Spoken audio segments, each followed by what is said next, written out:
Hello friend, welcome to my channel. আমি doctor Chandrakant.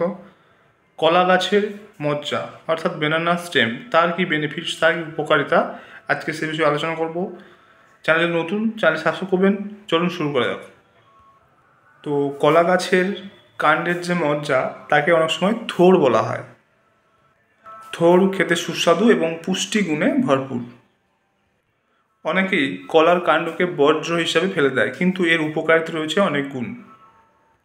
এই কলা গাছের কাণ্ড শরীরের ভেতর থেকে বিষাক্ত পদার্থ বের করে এবং পেট পরিষ্কার করতে সাহায্য করে।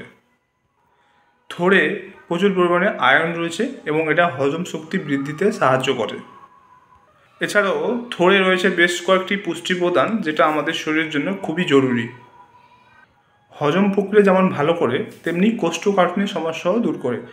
থোড়ে বা কলা গাছের যে স্টেম, যেটা কলা গাছের মজ্জা, তার একটা ভালো কাজ হলো সেটা হচ্ছে কিডনি থেকে পাথর দূর করে। তাই যাদের কিডনিতে পাথরের সমস্যা রয়েছে, তারা অবশ্যই এই কলা গাছের মজ্জা বা বেনানা স্টেম এটা খেতে পারেন। এই কলা গাছের মজ্জায় ভিটামিন B6, পটাশিয়াম, আয়রন রয়েছে। এটা কিন্তু আমাদের কোলেস্ট্রল নিয়ন্ত্রণ করে এবং ব্লাড প্রেশার নিয়ন্ত্রণ করে। অ্যাসিডিটি এবং গ্যাসের সমস্যায় যারা ভুগছেন, তারাও এটা খেতে পারেন। এছাড়াও বুক জ্বালা পোড়া, অস্বস্তি, পেটে ব্যথা ইত্যাদিতে সাহায্য করে। এছাড়াও থোড়ে প্রচুর পরিমাণে ফাইবার থাকে, যেটা আমাদের ওজন কমাতে সাহায্য করে।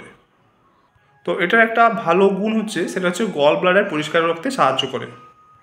এছাড়াও কিডনিতে পাথর জমতে দেয় না। কিডনিতে পাথরের জন্য এটা আপনারা খেতে পারেন। তো শিশু থেকে বৃদ্ধ সকলকে যদি এই থোড় খাওয়াতে পারেন, তাহলে কিন্তু ইউরিন পরিষ্কার হবে, অর্থাৎ প্রস্রাব পরিষ্কার হবে। এই থোড় কিন্তু টক্সিন দূর করতে সাহায্য করে শরীর থেকে। তাছাড়াও প্রাকৃতিকভাবে কিডনিতে পাথর অপসারণে সহায়ক। তাই যারা কিডনিতে পাথরের সমস্যা ভুগছেন, এটা কিন্তু অবশ্যই খান।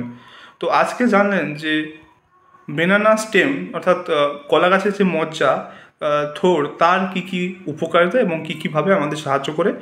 এই সমস্ত কারণে আপনারা এটা খেতে পারেন।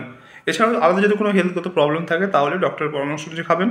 তো আজকের ভিডিও এই পর্যন্ত। চ্যানেল নতুন, চ্যানেল সাবস্ক্রাইব করবেন, ভিডিওটিকে লাইক করবেন। Thank you for watching.